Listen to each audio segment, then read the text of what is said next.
Hello friends, welcome to SSC coaching centre. दोस्तों, आज की वीडियो में जो क्वेश्चन मैं लेकर के आया हूं एक बार पूरा देख लीजिए। कंप्लीट वीडियो आपने देख लिया तो जो प्रश्न आज के वीडियो में बनाए हैं वो आपको करना बहुत आसानी से आ जाएंगे। बिल्कुल डर निकल जाएगा कि इन प्रश्नों को हमसे नहीं होगा, बिल्कुल डर खत्म हो जाएगा। पूरा वीडियो देख लीजिए। चलिए स्टार्ट करते हैं। पहला सवाल, किसी वस्तु का क्रय मूल्य 900 रुपए है।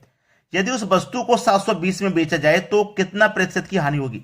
बहुत सारे बच्चे करेंगे सर इतना आसान तो क्वेश्चन लेकर के आ रहे हो और हमसे कह रहे हो कि पूरा वीडियो देख लीजिए। पहला क्वेश्चन आसान है, दूसरा आसान है, जरूरी नहीं है कि सभी आसान होंगे। ठीक है, चलिए। कॉस्ट प्राइस हमें कितना दे रखा है, 900 रुपए का।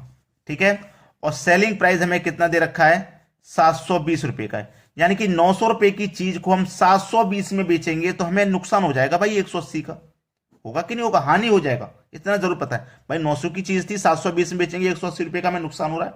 तो इतना तो कंफर्म हो गया कि इस प्रश्न में हमें हानि हो रही है। ठीक है, हानि हो रही है। हानि हो चाहे लाभ, हमेशा कॉस्ट प्राइस पर निकलता है। कॉस्ट प्राइस हमारा कितना, 900, और प्रतिशत के लिए 100 से मल्टीप्लाई। तो 2 जीरो से सीधा सीधा 2 जीरो गया, 9 दूनी का 18 और 1 जीरो यानी कि 20%। सवाल खत्म। बी ऑप्शन बिल्कुल सही जवाब। अब देखते हैं अगला क्वेश्चन।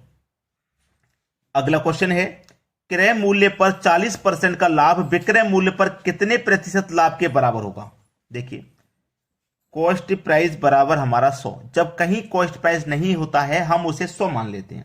ठीक है, और लाभ हमारा कितने का भाई, 40% का। 40% का हमारे पास लाभ है। तो सेलिंग प्राइस हमारा आसानी से हमें पता लग गया भाई। 100 रुपए की चीज थी, 40 का लाभ है, यानी कि 100 की चीज को हम 40 जोड़ के बेचेंगे तभी तो लाभ होगा। यानी कि 100 में 40 जोड़ के बेचेंगे, 140 में हम किसी वस्तु को बेचेंगे। यानी कि हमने 100 रुपए की खरीदी और उसमें हम 140 का बेचेंगे तभी तो हमें 40 रुपए का लाभ होगा। तो हमारे पास सारी वैल्यू आ गई। ठीक है, तो हमें लाभ कितने का हो रहा है, 40 का। कितने पे, कॉस्ट प्राइस पे निकलता है लाभ। ठीक है, अब यहां पे देखो 40 रुपए का मेरे पास लाभ है, कितने प्रतिशत लाभ के बराबर, लाभ के बराबर पूछा है। तो देखिए सेलिंग प्राइस मेरा कितना हो गया, 140 हो गया। यानी कि 40 का लाभ था, ये लाभ 40 का कब हो रहा है, जब मैं उसे 140 में बेच रहा हूं। और प्रतिशत के लिए 100 से मल्टीप्लाई कर देंगे। चलिए, 0 से 0 गया। ठीक है, 0 से 0 गया, 2 से कटाऊंगा 2 बार में, 2 से कटाऊंगा 7 बार में। 2 का और 100 का मल्टीप्लाई हो जाएगा 200 बटे में 7 है। 7 दुने का 14, 6 बचेगा, 7 अट्ठे 56, 2 बचेगा ऊपर बटे में 7, 28.2/7। यही तो आ रहा है, 28.2/7। क्योंकि 7 दुने का 14, 7 दुने का 14 का 6 बचेगा, 60 हो जाएगा, है ना। 60 हो गया ना, 7 अट्ठे 56। अब ये हमारा 28.2/7 आ रहा है। तो 28.2/7 जब इसमें आ रहा है तो एक तरीके से ये तो आंसर ऑप्शन में है ही नहीं, लेकिन एक ऑप्शन में जरूर है, 200 के बटे में 7। यानी कि इसको कटवा नहीं रहा, वो इतना ही आंसर छोड़ा है, 200 के बटे में 7%। देखिए 200 के बटे में 7%, बी ऑप्शन है सही जवाब। वो आंसर यहां से आगे हल नहीं करवा रहा, उसने यहीं पे आंसर मांग लिया। चलिए अब देखते हैं अगला क्वेश्चन। अगला प्रश्न है, 5 वर्ष के अंत में 3600 रुपए के ऋण को 5 बराबर वार्षिक किस्तों में चुकाना है। 5 किस्तों में चुकाना है। यदि साधारण ब्याज की दर 10% हो तो प्रत्येक किस्त का मान क्या होगा। देखिए 100 रुपया, 100 रुपया, 100 रुपया, 100 रुपया और 100 रुपया। ये मैंने 5 किस्त ले ली 100 रुपए की। ठीक है, 5 किस्त मैंने 100 रुपए की ले ली। अब देखिए 10% का मेरा रेट है। रेट मेरा कितने का है, 10% का। यानी कि 100 पे 10% कितना हो जाएगा, 10 ही हो जाएगा ना।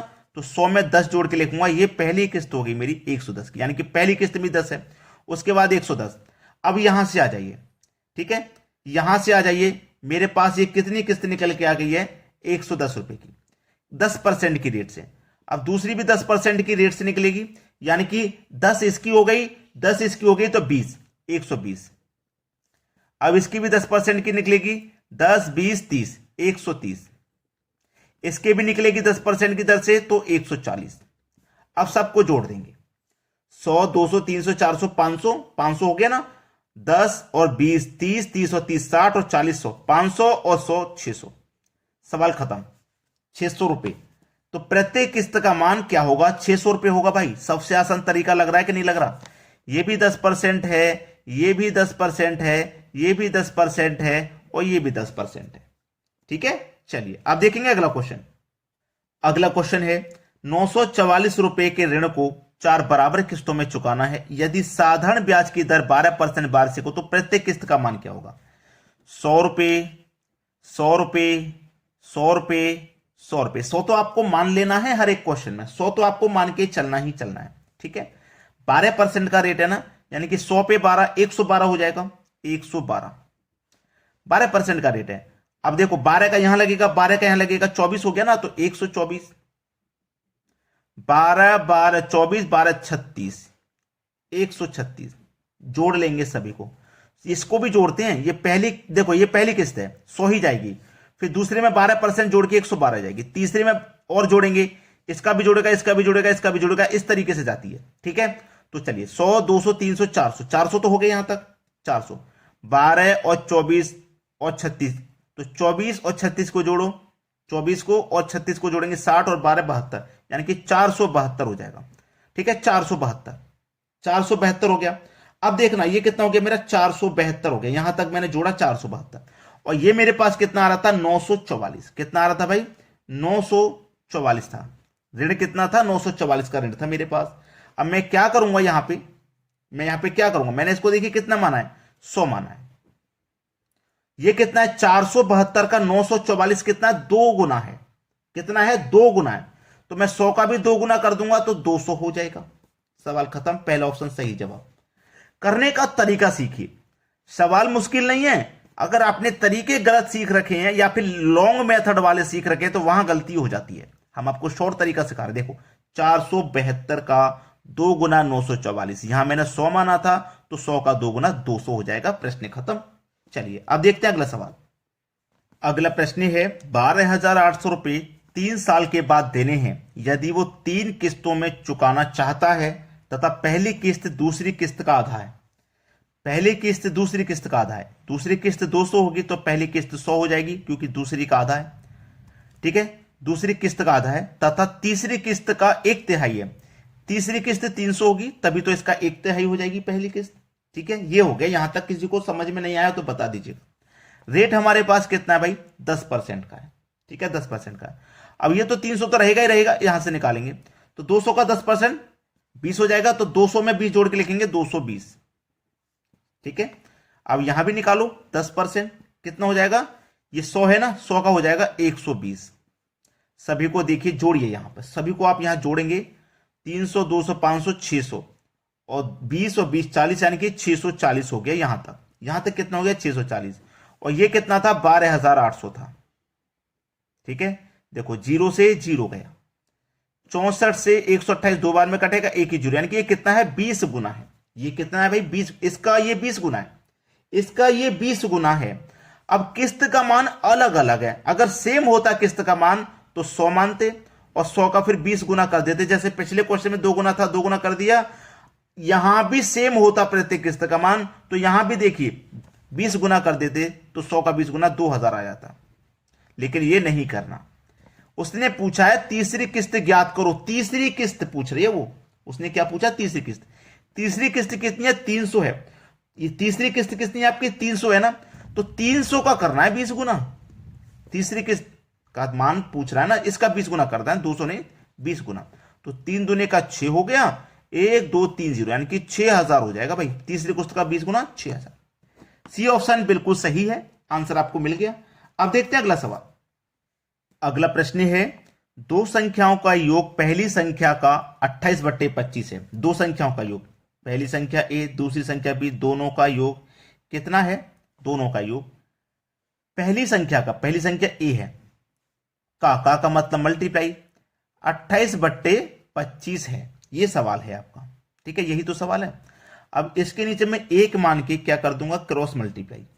तो 25 का मल्टीप्लाई ए से होगा तो ये 25a हो जाएगा, प्लस 25 का मल्टीप्लाई बी से होगा तो 25b हो जाएगा, बराबर 28 का मल्टीप्लाई ए से होगा तो 28a हो जाएगा। ए वाले टर्म एक तरफ कर लीजिए, ये आपका 25b है, बराबर ये 25a इधर आके माइनस का हो जाएगा तो 3a बचेगा, 3a ही तो बचेगा। अब देखो ये b है, ये a इधर आएगा तो b के बटे में a हो जाएगा, ये हो जाएगा ना। इधर क्या बचा 3, 25 इधर जाएगा तो b 3 के बटे में 25 आ जाएगा, यानी कि a की वैल्यू आपकी 25 है, b की वैल्यू 3, यानी कि a और b 25 और 3, यही तो हो जाएगा। अब उसने पूछा है कि दूसरी संख्या पहली संख्या की कितने प्रतिशत है। दूसरी संख्या कितनी है 3, ये पहली संख्या की यानी कि इस 25 की कितनी प्रतिशत है। प्रतिशत के लिए 100 से मल्टीप्लाई, 25 से 100 कट जाएगा 4 बार में, 3 चौके 12 यानी कि 12% है। ये आपके सवाल का बिल्कुल सही जवाब। सवाल खत्म हो गया भाई, क्लियर है ना सभी को।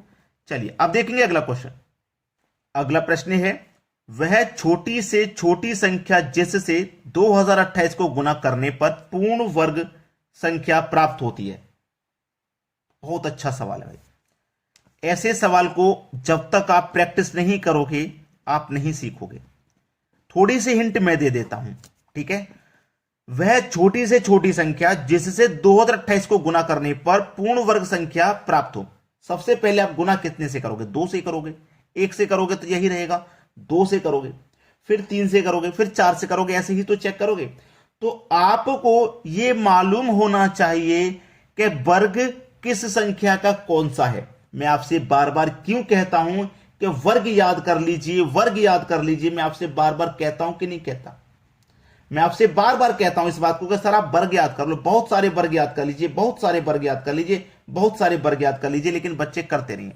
मैंने ये भी बोला है कि आप 1 से लेकर 100 तक के वर्ग याद कर लो, 1 से लेकर 100 तक के वर्ग याद कर लो, 1 से लेकर 100 तक के आप क्यूब याद कर लीजिए, ये भी मैंने बोला है। 1 से लेकर 1 की पावर 4 और 100 की पावर 4 तक आप कंपटीशन की तैयारी कर रहे हैं, कोई मजाक थोड़ी कर रहे हैं। कंपटीशन की तैयारी कर रहे हैं, आपको ये सब आना चाहिए। तभी तो आप जब एग्जाम देने के लिए जाएंगे तो आपके पास जो समय रहेगा वो और बच्चों से हमेशा ज्यादा रहेगा, क्योंकि आप प्रश्न को सॉल्व करने 5 सेकंड में, और बच्चे हैं वो कोई 20 सेकंड में कर रहा है, कोई 1 मिनट में कर रहा है, कोई 25 सेकंड में। तो आपका सवाल करने का जो रेशियो है वो ज्यादा रहेगा, ठीक है। इसीलिए मैं कहता हूं कि आप सभी तरीके के प्रश्नों को बनाना सीखें और कम से कम समय में। जब सारी चीजें याद होंगी आपको तभी तो कम समय लगेगा, वरना कैलकुलेशन कर करके निकालनी पड़ेंगी, उसमें टाइम ज्यादा लगेगा। बात समझ में आ गई। वीडियो देखने के लिए बहुत बहुत धन्यवाद।